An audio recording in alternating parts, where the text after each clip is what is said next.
নারী শাড়িতেই সুন্দর। বলো তো বন্ধুরা, আমি কেন এই কথাটা বললাম? আমি আজ কি নিয়ে এসেছি?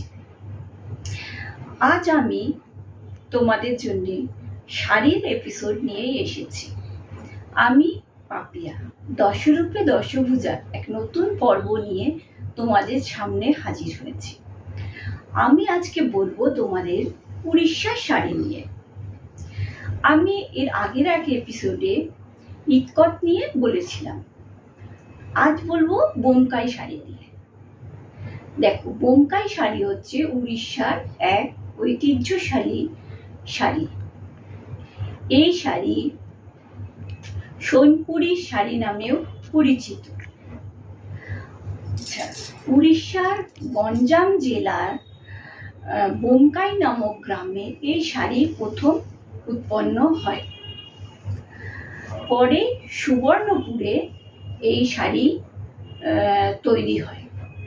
সুবর্ণপুরের রাজা একদিন রাতে স্বপ্ন দেখেন যে একজন রমণী ওনার দিকে তাকিয়ে আছেন এবং রমণীর পরনে একটি অদ্ভুত সুন্দর শাড়ি।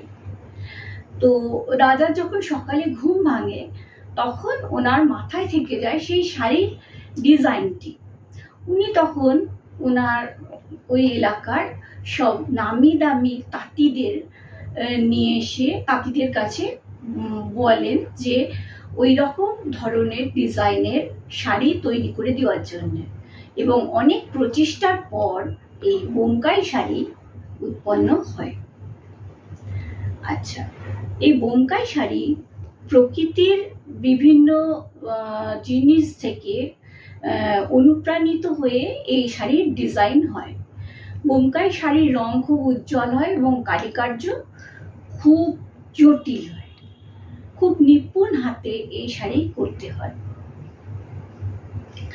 আচ্ছা, বোমকাই শাড়ি সাধারণত ওদের উড়িষ্যার মাঙ্গলিক অনুষ্ঠান, বিভিন্ন বিবাহ এবং যে ধর্মীয় অনুষ্ঠান, তাতে এই শাড়ি ব্যবহৃত হয়। আর এই বোমকাই শাড়ি আবার 4 ধরনের, যেমন সোনপুরি বোমকাই। সোনপুরি বোমকাই হচ্ছে সব থেকে ঐতিহ্যশালী বোমকাই, সব থেকে সুন্দর এটি এবং জটিল। এর রঙের বাহার খুব সুন্দর এবং জটিল এর বুনন। আচ্ছা, দ্বিতীয় হচ্ছে পাশাপলি বোমকাই। পাশাপলি বোমকাই হচ্ছে এতে পাশা খেলার যে বোর্ডটা থাকে তার ডিজাইনে, মানে ছকের মতো পাড়ে আর আঁচলে ডিজাইন থাকে, এই জন্য একে বলা হয় পাশাপলি বোমকাই। তৃতীয় হচ্ছে বারপালি বোমকাই। এটি হচ্ছে বারপালি অঞ্চলের যে ঐতিহ্য সেটি এই শাড়িতে তুলে ধরা হয়, এটিকে বলা হয় বারপালি বোমকাই। আরেকটি হচ্ছে শক্তপাড় বোমকাই। শক্তপাড় বোমকাই মানে, এখানে কিন্তু শক্তপাড় মানে পাকাপোক্ত সেই ব্যাপারটা নয়। এই শক্ত স্পেলিংটা হচ্ছে দন্ত স কয়তয়, শক্ত।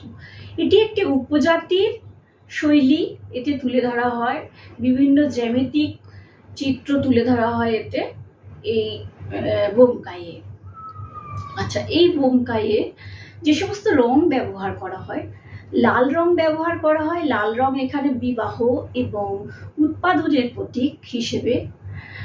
এখানে সবুজ রং ব্যবহার করা হয়, যেটা প্রকৃতির প্রতীক।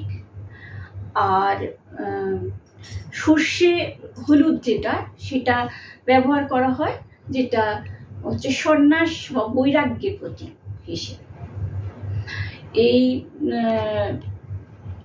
শাড়িটি তো ঐতিহ্যগতভাবে খুবই সুন্দর, এবং এই বোমকাই শাড়ি বলতে গেলে সত্যি কথা এক জেনারেশনের শাড়ি নয়, কারণ এত পাকাপোক্ত শাড়ি যে এই শাড়ি একজন পরে সে তার পরের জেনারেশনকে দিয়ে যেতে পারে এই শাড়ি। এবং এতে জরির কাজ থাকে না, এতে সুতোর কাজ হয়। আর এই শাড়ি মেন সুতির, ফাইন কোয়ালিটি সুতির ওপরে বোমকাই হয় আর সিল্কের ওপরে হয়। আচ্ছা, এবার আমার শাড়িটি দেখাই। আমার শাড়িটি দেখো, এটি মাস্টার্ড ইয়েলো কালারের একটি বোমকাই শাড়ি। এতে ছোট্ট ছোট্ট নিখুঁত বুটি আছে, মানে বুটিগুলো যদি খুব ক্লোজে দেখানো যায় তাতে খুব নিখুঁত বুটিগুলো, মানে এত ছোট একটি বুটির মধ্যেও 4টে ফুলের পাপড়ি রয়েছে, একটি লাল বুটি, একটি সবুজ বুটি, একটি লাল বুটি, এই দেখো ছোট্ট ছোট্ট বুটিগুলি, এই এত ছোট বুটির মধ্যে আবার 4টি পাপড়ি রয়েছে ফুলের, মানে এত নিখুঁত কাজ, আর এগুলো হাতে বোনা, মেশিনে বোনা নয়। আর একটি সবুজ বুটি, এটাতেও একটি সবুজ ফুল রয়েছে। আর এর পাড়টি হচ্ছে প্রথমে লাল, তারপরে একটা গোল্ডেন কালারের সুতো দিয়ে কাজ করা রয়েছে, তারপরে আবার একটা লাল পাড়, সবুজ পাড়, আবার গোল্ডেন সুতো, আর এখানে টেম্পল করা রয়েছে সবুজ দিয়ে। পাড়টি খুব সুন্দর। আর আঁচলটি দেখো, আঁচলটিও ভীষণ সুন্দর। আঁচলের যে কাজগুলি রয়েছে এত নিখুঁত কাজগুলি, যে মানে আমরা যদি ছুঁচে ডগায় করে রং নিয়ে কোনো পেন্টিং করি যত সরু হবে সেই রকম ডিজাইনগুলি করা হয়েছে। এগুলো কিন্তু পুরো হাতে করা, এবং প্রথমে করা হয় কি, সুতোগুলোকে রঞ্জকে ডোবানো হয়, তারপর সেগুলি বুনে বুনে যায়। এই দেখো উল্টো দিকটি দেখালে বোঝা যাবে এগুলি পুরো হাতে বোনা। এটা যদি যখন রং করা হয় সুতোগুলোকে, এগুলো যদি কোনোভাবে ভুল হয়ে যায় বা বোনানোতে যদি সামান্য ভুল হয়, শাড়িটি নষ্ট হয়ে যায়।